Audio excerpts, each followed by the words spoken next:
In this video, I will show you how to upgrade your PDFTron's WebViewer from version 6 to version 8. Now, if you're running WebViewer that looks like this, you could be running WebViewer that looks like this with improved page manipulation and navigation, separated out comments panel into its own panel, and better collaboration and filtering capabilities, and a number of different workflows like viewing, annotating, shapes, redaction, insertion, editing of the PDF, fill and sign forms, and a number of other capabilities. Let's jump in. All I have to do is just go ahead and remove a PDFTron WebViewer downloader, and let's remove the two scripts right here, post install and download WebViewer as well, and hit save.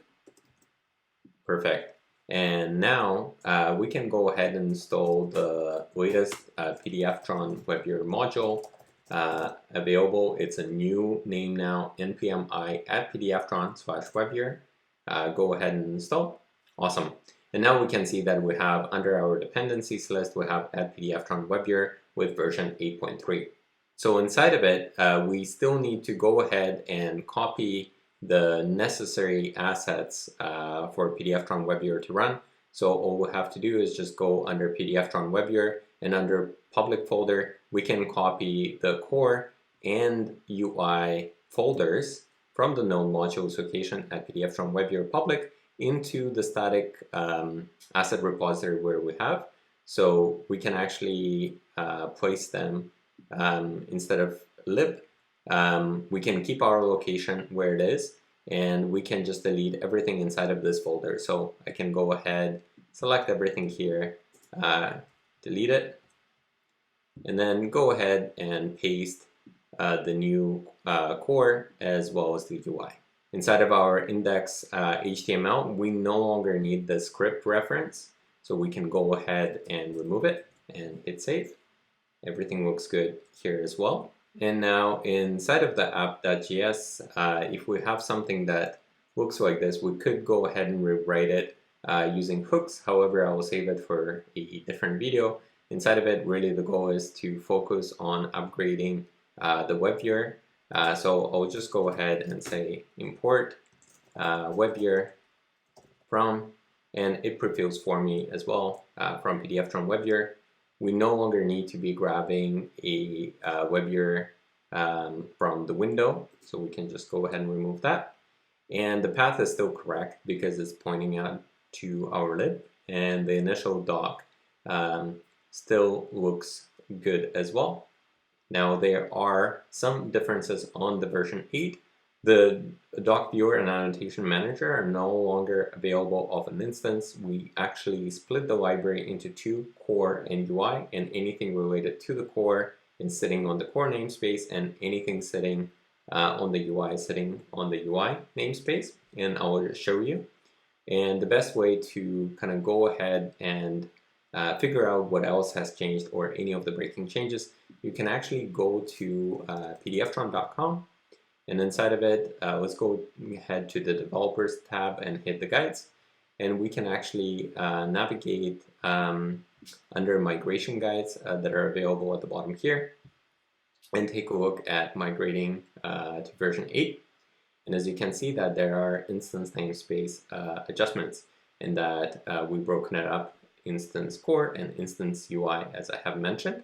If previously we had it available off our instance object like this, we now can go ahead and reference it like this. So not a major change, but you should reference this migration guide just to take a look at anything else that might have changed. So let's go ahead and fix that.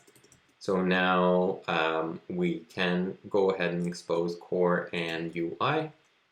We can keep this keyword. However, if you want to upgrade to the latest ES6, I would advise you to do so. And then we can go ahead and assign it like this, and then grab the annotation manager from here.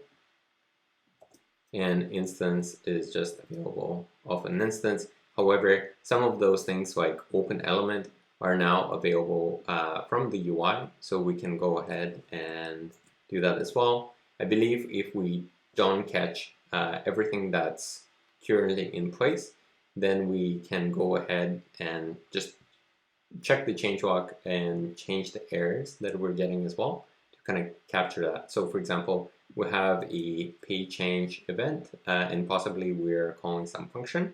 So let's go ahead and take a look at how that potentially changed. I believe that event is available through the WebViewer.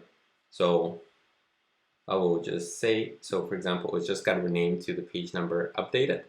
So we can go ahead and set up and replace the correct event listener here. So this is going to be off of this doc viewer if we want to continue reference, or just document viewer, and then we can add page number updated. This doc viewer annotations loaded. Let's see if that event is still available today. And annotations loaded is still available, so that should work. And we're also on the document loaded event. We're passing this function that will execute. Let's take a look if the annotations. So annotations are now available from the core. So we can say this.instance.core again, just to grab the annotations. And this annotation manager should be available now because we fixed it earlier here as well. Okay, so let's go ahead and try running it and see if we run into any errors like this. Again, previously we were looking at the older WebViewer here. It goes ahead and refreshes, and as we can see that we are getting our latest WebViewer, and it did draw the rectangle on the document loaded. Everything carried over correctly. Let's just go ahead and check the console to see if we got any errors, and there's no errors at all. This is how easy it is to upgrade to the latest version and leverage not just additional features and functionalities that we're building, but also enjoy additional file format support, including PDF, MS Office, images, videos, websites, and others, and as well as the increased performance and security and rendering. It's important to stay on the latest version. If you do have any questions, please ask them below. Thank you so much for watching.